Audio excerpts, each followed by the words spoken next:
Breaking news. Mumbai ఎయిర్పోర్ట్లో కొంతమంది టెర్రరిస్టులు పట్టుబడ్డారు. ఎన్ఐఏ సంస్థకంటూ కూడా ఒక వార్త వెలుగులోకి రావడం జరిగింది. ఎస్, ఈ పాకిస్తాన్ భారత్కి యుద్ధ వాతావరణంలో చాలా మంది స్లీపర్ సెల్స్ అందరూ కూడా బయటికి వస్తున్నారు, దొరుకుతున్నారు. పాకిస్తాన్కి సంబంధించిన ఈ పెంపుడు కుక్కలు భారతదేశంలో తలదాచుకుని ఇంకా బతుకుతున్నారు.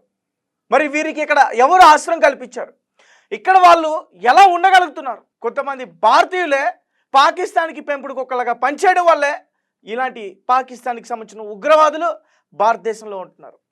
అయితే ఈ ఉగ్రవాదుల యొక్క మోటివ్ ఏంటంటే మొత్తం ఈ భారతదేశాన్ని ఇస్లామిక్ దేశంగా మార్చడం, ఇస్లామిక్ రూల్ తీసుకురావడం అని చెప్పేసి ప్రయత్నించడానికే ఈ ఉగ్రవాదులు ఇక్కడికి వస్తున్నారంటూ కూడా ఎన్ఐఏ తెలిపింది.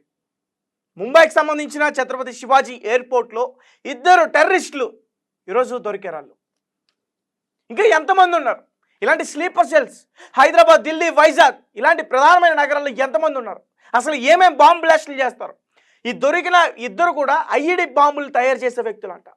ఒకసారి మనందరూ కూడా ఆలోచించాలి. ఇలాంటి కొడుకుని అసలు ఏం చేయాలో అర్థం కావట్లా. ఒక పక్క ఉగ్రవాదుల్ని వాళ్ళని అంతం చేస్తుంటే, మరొక పక్క ఉగ్రవాదులకి మన భారతీయులు కొంతమంది పెంపుడు కుక్కలుగా ఉన్న పాకిస్తానీలకి వాళ్ళ ఆశ్రయం కల్పిస్తున్నారు. జమ్మూ కావచ్చు, హైదరాబాద్ కావచ్చు, ఢిల్లీ కావచ్చు. ఒకసారి పూర్తి విషయాలని కూడా నేను చెప్పే ప్రయత్నం చేస్తాను. అయితే ఉగ్రవాదుల పేర్లు, ఒకడేమో అబ్దుల్లా ఫయాజ్ షేక్, ఇంకొకడు తుల్తా ఖాన్. వీళ్ళిద్దరూ కూడా ఐఈడి బాంబుల్ని ఎలా తయారు చేయాలి, వాటిని ఎక్కడ బ్లాస్ట్ చేయాలనే ప్లాన్తో వీళ్ళు భారతదేశంలోకి వచ్చారు. అలాగే 2023, 2022, 2023 ఆ టైంలో నుంచి కూడా పూణే, మహారాష్ట్రలో కూడా ఉన్నారంట. దాదాపు 3 సంవత్సరాల నుంచి వాళ్ళు ఇక్కడ ఉన్నారు. సో ఏదో పెద్ద ప్లాన్, ఒక పెద్ద కుట్ర ఖచ్చితంగా భారత్ పైకి వీళ్ళు చేసే అవకాశం ఉందని అయితే మాత్రం క్లియర్గా అర్థమవుతుంది. ప్రస్తుతానికైతే వీళ్ళని అదుపులోకి తీసుకున్నారు, అరెస్ట్ చేశారు. వీళ్ళిద్దరే కాదు, గతంలో కూడా 10 మంది ఉగ్రవాదుల్ని మన ఎన్ఐఏ అరెస్ట్ చేసింది. ఇప్పుడు వీళ్ళు కనుక ఎయిర్పోర్ట్ దగ్గర తప్పించుకుని వెళ్ళిపోతే ఖచ్చితంగా పెద్ద విధ్వంసం జరిగేది. ఒకసారి పూర్తి విషయాలన్నీ కూడా నేను మీకు చెప్పే ప్రయత్నం చేస్తాను. ముంబైలోని ఛత్రపతి శివాజీ మహారాజ్ అంతర్జాతీయ విమానాశ్రయంలో ఉగ్రవాద సంస్థ ISIS స్లీపర్ సెల్తో సంబంధం ఉన్నట్లు ఆరోపణలు ఎదుర్కొంటున్న 2 కీలక నిందితుల్ని జాతీయ దర్యాప్తు సంస్థ NIA శనివారం అరెస్ట్ చేసినట్లు అధికారులు తెలిపారు. భారతదేశంలో ISIS కార్యకలాపాలను చేయడానికి ఏజెన్సీ చేస్తున్న ప్రయత్నంలో ఈ అరెస్టులు ఒక పెద్ద ముందడుగుగా నిలుస్తున్నాయి. అనుమానితులను డయాపర్వాలని కూడా పిలువబడే అబ్దుల్లా ఫయాజ్ షేక్ మరియు తాల్తా ఖాన్గా గుర్తించారు. వారు గతంలో దాక్కున్న ఇండోనేషియాలో జాకర్తా నుండి భారతదేశానికి తిరిగి రావడానికి ప్రయత్నించినప్పుడు శుక్రవారం రాత్రి టెర్మినల్ 2 వద్ద ఇమ్మిగ్రేషన్ బ్యూరో వారిని అడ్డుకుంది. NIA అధికారిక ప్రకటన ప్రకారం వీరిద్దరూ 2023లో మహారాష్ట్రలోని పూణేలో ఇంప్రూవైజ్డ్ ఎక్స్ప్లోజివ్ డైవసిస్ ఐఈడీలు తయారీ మరియు పరిరక్షక సంబంధిత కేసుకు సంబంధించి వాంటెడ్గా ఉన్నారు. ఈ కేసు భారతదేశం అంతటా ఉగ్రవాద చర్యలకు ప్రణాళికలు రచించిన ISIS కార్యకర్తలు స్లీపర్ సెల్తో కూడిన విస్తృత నేరపూరిత కుట్రను సంభవించింది. ఈ వ్యక్తులు 2 సంవత్సరాలకు పైగా పరారీలో ఉన్నారు మరియు వారిని పరారీలో ఉన్నట్లు ప్రకటించాయి. ముంబై NIA ప్రత్యేక కోర్టు వారిపై నాన్ బెయిలబుల్ వారెంట్లు కూడా జారీ చేసింది అని ఏజెన్సీ పేర్కొంది. వారిని పట్టుకోవడానికి దారితీసిన సమాచారం ఇచ్చిన వారికి ఒక్కొక్కరికి 3 లక్షల నగదు బహుమతిని కూడా ప్రకటించారు. పూణేలోని కోంద్వా ప్రాంతంలో అద్దె ఇంట్లో షేక్ మరియు ఖాన్ ఐఈడీలను అసెంబుల్ చేయడంలో చురుగ్గా పాల్గొన్నారని NIA దర్యాప్తులో తేలింది. 2022, 2023 సమయంలో వారు అదే ప్రదేశంలో బాంబు తయారీ శిక్షణ వర్క్షాప్ను కూడా నిర్వహించారు. అక్కడ వారు తయారు చేసిన ఐఈడీని పరిరక్షించడానికి నియంత్రిత పేలుడు నిర్వహించారని తెలిసింది. 2 వ్యక్తులపై ఇప్పటికే ఛార్జ్ షీట్ నమోదు చేయబడింది.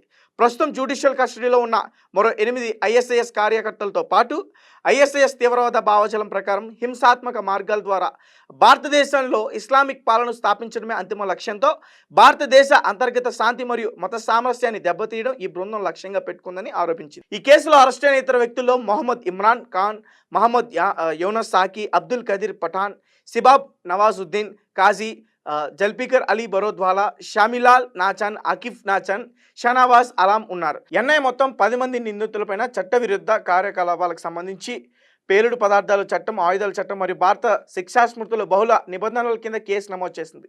ఈ అరెస్టులు భారతదేశం ఉగ్రవాద పట్ల సున్నా సహన విధానాన్ని నొక్కి చెబుతున్నాయని మరి ISIS మరియు ఇలాంటి తీవ్రవాద సంస్థలు దేశంలో పట్టు సాధించకుండా నిరోధించడంలో NIA యొక్క నిబద్ధతను ముందుకు తీసుకెళ్తుందని అధికారులు నొక్కి చెప్పారు. తదుపరి చట్టపరమైన చర్యల కోసం 2 నిందితుల్ని NIA ప్రత్యేక కోర్టు ముందు హాజరుపరచాలని భావిస్తున్నారు. సో గైస్, చూసారు కదా, ఈ స్లీపర్ సెల్స్, ఈ ఉగ్రవాది కుక్కలు ఖచ్చితంగా మన భారతదేశంలో దొంగచాటుగా చొరబడి విధ్వంసాన్ని సృష్టించేందుకు ప్రయత్నిస్తున్నారు. ఐఈడి బాంబులు తయారీని చేసేందుకు ఇక్కడ వాళ్ళ ఒక ప్లేస్ని కూడా అద్దెకు తీసుకున్నారంటే ఒకసారి ఆలోచించండి. వాళ్ళకి ఇక్కడ ఎంత ఫుల్ సపోర్ట్ ఉంటే వాళ్ళు ఇక్కడే ఉండి 3 సంవత్సరాల నుంచి శిక్షణ వేరే వాళ్ళకి ఇస్తూ ఐఈడీలను తయారు చేస్తున్నారు. సో ఖచ్చితంగా ఉగ్రవాదుల్ని ఇలాంటి వాళ్ళని ఖచ్చితంగా వీళ్ళని నడి రోడ్డు మీద ఊరి తీయాల్సిందే.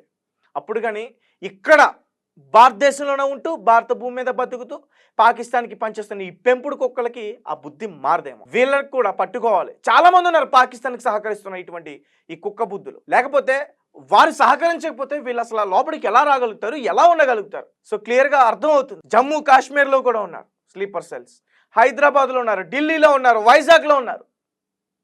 సో ఖచ్చితంగా ఎన్ఐఏ వీళ్ళందరినీ కూడా పట్టుకుని త్వరలో శిక్షిస్తుంది. అయితే రీసెంట్గా ముంబై ఛత్రపతి శివాజీ ఎయిర్పోర్ట్లో ఈ ఉగ్రవాది కుక్కలు ఇద్దరైతే ఎన్ఐఏ డిపార్ట్మెంట్ పట్టుకోవడం జరిగింది. సో ఇంకా ఉన్నారనే డౌట్ కూడా వస్తుంది. పాకిస్తాన్కి సంబంధించిన కొంతమంది ఇక్కడే ఉంటున్నారు, పౌరులు అని చెప్పుకుని ఇక్కడే ఉంటున్నారు, కానీ ఉగ్రవాదులకి సహకరిస్తూ. సో హైదరాబాద్లో 200 మంది ఉన్నారని చెప్పేసి రీసెంట్గా చెప్పారు. మొత్తం దేశవ్యాప్తంగా దేశవ్యాప్తంగా దాదాపు 18,000 మంది ఉన్నట్టుగా కూడా గుర్తించారు. పిల్లల్ని ఇక్కడే అంటున్నారు, ఇక్కడే పెంచుతున్నారు.